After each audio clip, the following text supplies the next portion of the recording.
What's up, fellas? It's the moment you've all been waiting for. This week's review video. I will have the new rankings after the week one matchups posted tonight as well. I'm going to start off tonight by covering the waiver process today and how waivers went. So at first up we have Joseph got Philip Lindsay for a $16 bid. He's the backup running back on the Denver Broncos for those of you who may not know. He got him for $16. Nobody else bid on that player, so he could have got him for $0 and saved all that money. That's one thing that's unique about our league, and one thing I like, using the fab budget. Next, we have George Kittle. Chad won him for $15. Orlando bid $5, and Dakota bid $2. TJ Yeldon, I believe, was probably the most popular player of the week. Chad got him for $10.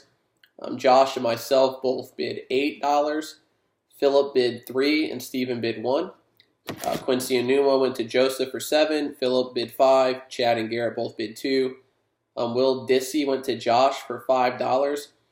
Now, I know Josh is replacing an injured tight end on his team. He also already has Trey Burton as well.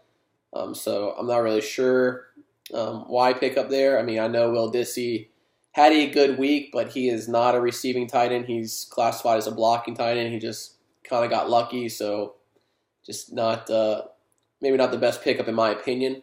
Obviously, we'll see how that goes. He was the only player who bid on him. We have Austin Eckler. He went to Orlando for $3. Philip placed a $0 bid on him. Sean Jackson to Josh for $3. And then the last player here is Chris Godwin, went to Derek for $1. Dakota also bid $1 on him.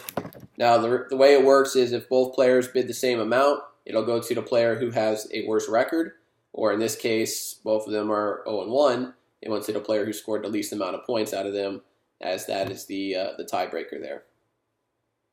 So to review some of the matchups, I'm going to do things a little different this year. I'm not going to cover kind of all the players.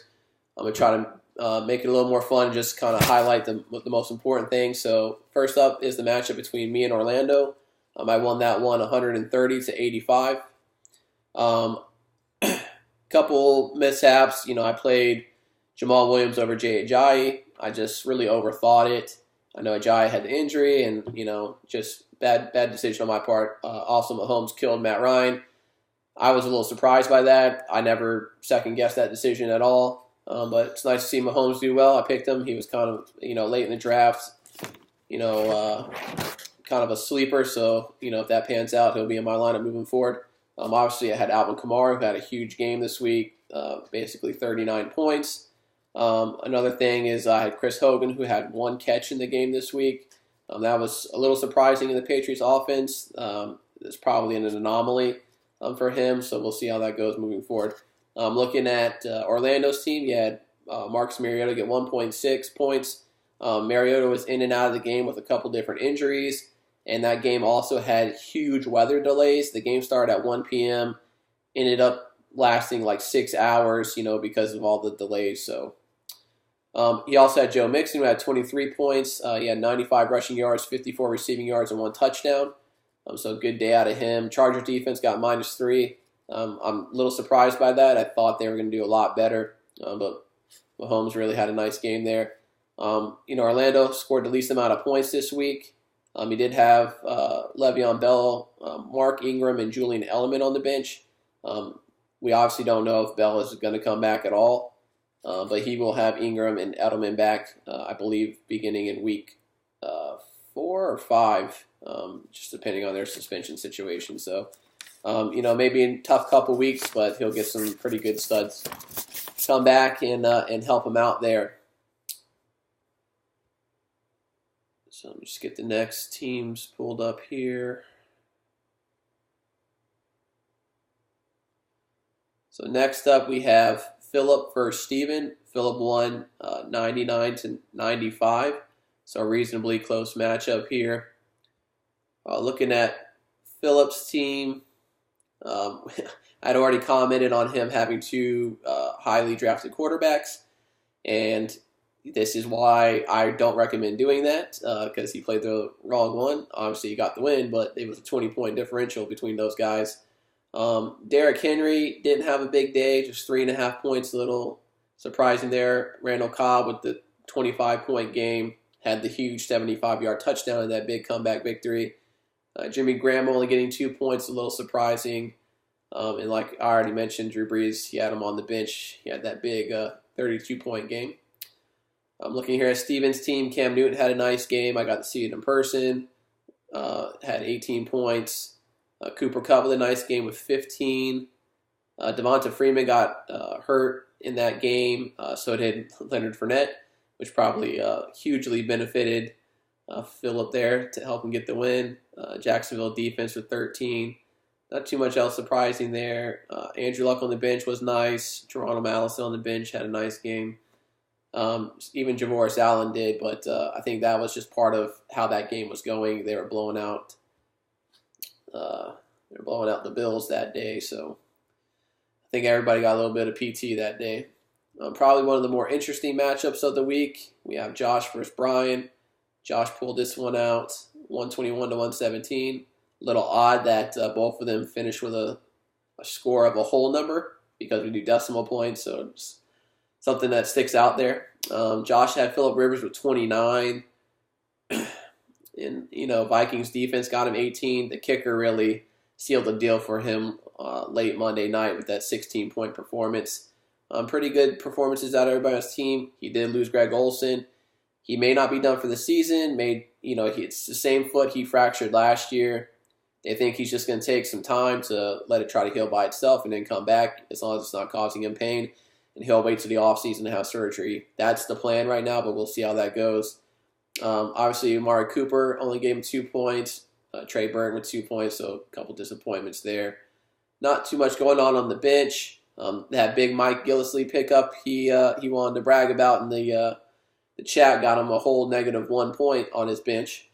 And James White on the bench with 13.5, so good day there. Looking over here at Brian's team, Brady, good as always, 21. Todd Gurley had a nice game with 22.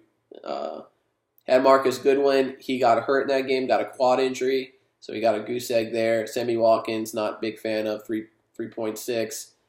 I don't really understand the Ty Montgomery situation. Gronk, nice game, 20. Isaiah Crowell had a big game. And I think he might be a little underrated this year, so I think that's a good player there, 22 points there. Had Kenny Stills on the bench with 25. I know Kenny Stills is going to be the number one guy Sunday because of the injury to Devonta Parker. But I'm not really sure who I would have played him over in his lineup. I mean, maybe Sammy Watkins, but, he's on a new team. You probably drafted him higher. You got to make a decision there. So just a little tough of a break there for him.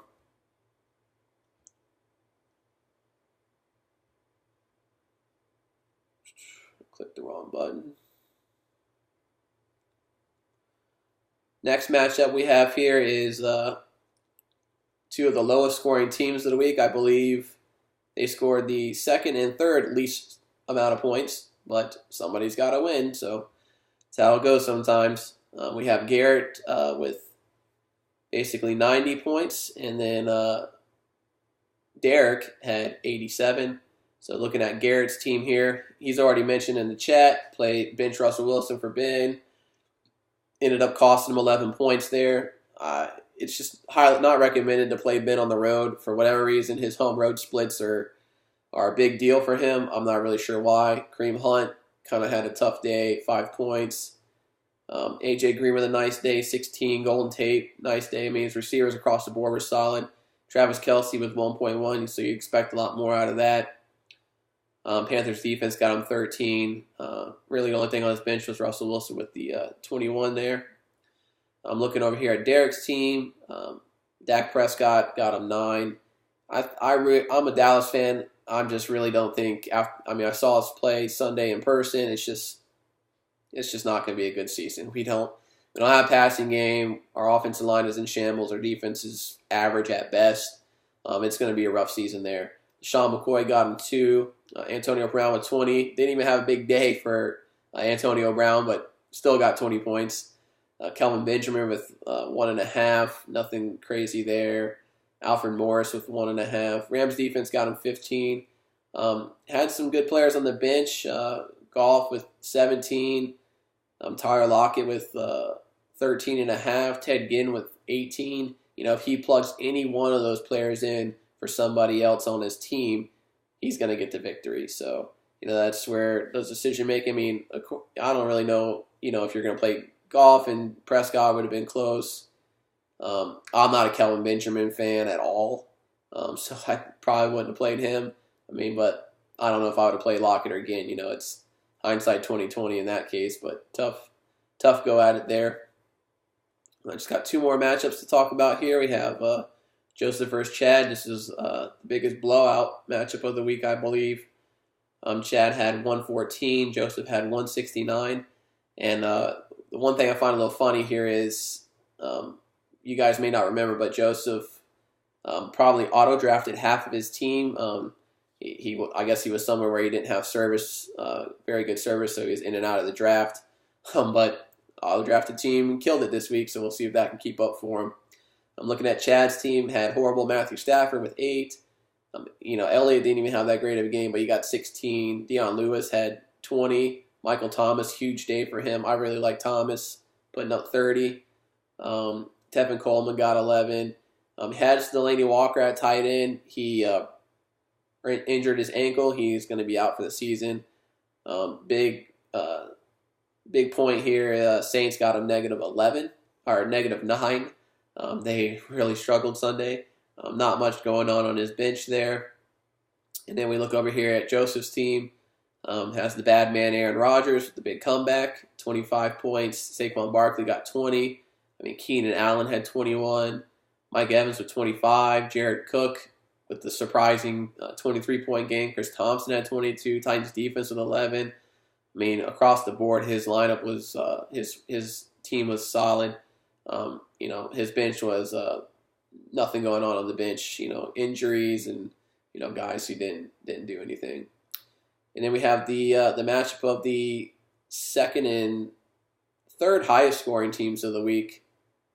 But obviously one person has to lose. That's sucks for Dalton. He put up 141, third most points in the league, but can't get the win this week. If he doesn't play Joseph or Dakota, then he gets the win. So just tough break there. So we'll look at Dalton's team here. Tyrod with 24, Melvin with 23, Julio Jones at 23, Demaryius 15, Ravens defense 17, kicker got him 12. Probably the only sore spot is maybe Evan Ingram with 3. You might expect a little more there. Had Peterson on the bench who had 22. Kenny Galladay on the bench at 15. So I'm sure he might be throwing Peterson out there this week. We'll see about that. I'm looking at Dakota's team. He had Cousins with 20. McCaffrey had 11. Hopkins with 11. Doug Baldwin left the game with an injury, and he is going to be out for probably at least a couple weeks with knee problem. Got 0 out of that. Obviously, the big guy on his team, Tyreek Hill, had 39. James Conner with 32. Jordan Reed didn't get hurt in the game, surprisingly. He got 13 there. And then just not much going on the bench there. So that wraps up this week. I will have rankings out here shortly, and obviously waivers process every day at noon. So get your waivers in. It was nice to see a lot of activity on the waivers today. So let's keep it up. Best luck to everybody, and see you guys next time.